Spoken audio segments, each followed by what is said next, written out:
Okey, kita dah belajar tentang jenis font, cara untuk mengecil dan membesarkan saiz, warna font dan format bold, italic, underline, strike through. Seterusnya kita pergi kepada teknik untuk mengubah font menjadi sama ada uppercase ataupun lowercase. Anda pergi ke sini, bila anda tekan, semuanya akan jadi huruf besar uppercase. Dan kalau anda tekan lagi sekali, dia akan balik ke format yang asal lah. Jadi cara untuk anda ubah tu dengan pergi ke uppercase dekat tab ni ya. Seterusnya untuk kita ubah transparency teks atau font yang telah kita type, kita pergi dekat transparency ni yang ada corak macam tika ni, anda tekan dan anda boleh kurangkan transparency dia atau tambah. Bila anda slide ke kiri, dia akan transparent dia makin transparent. Ini penting untuk anda faham supaya mudah untuk anda buat editing design nanti. Okey. Seterusnya kita pergi ke effect. Okey, bila anda tekan button effects ni anda tekan button effects ni akan keluar effects untuk font anda di sebelah kiri ni. Effects yang dia sediakan ni tak banyak pun,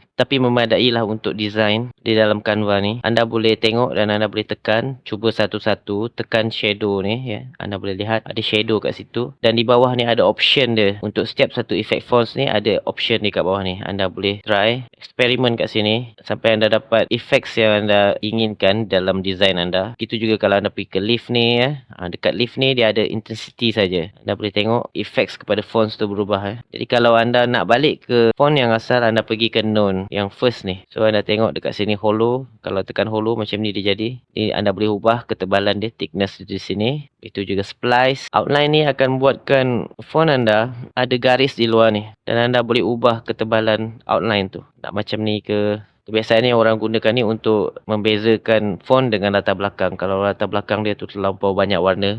Seterusnya kita tengok echo. Dia lebih kurang macam shadow juga. Ada beza juga sebenarnya. So seterusnya anda tengok glitch ni. Glitch ni macam effect 3D. Kat sini ada warna anda boleh ubah. Ada dua je pilihan kat sini untuk free version ni. Direction ni menunjukkan dari mana arah nak tuju glitch tu. Lepas tu kita ada effects neon. Neon ni akan kalau anda naikkan macam tu effect dia ya. Dan yang terakhir kita ada background. Background ni bila kita tekan ada background di belakang teks kita. Anda boleh ubah warna background tu di sini, color Tekan sini. Biasanya orang ambil background dia hitam dan anda boleh ubah dia punya effects ni di sini. Anda boleh tekan. Kalau anda nak dia besar, boleh naikkan spread dia ni dan transparency kepada background tu.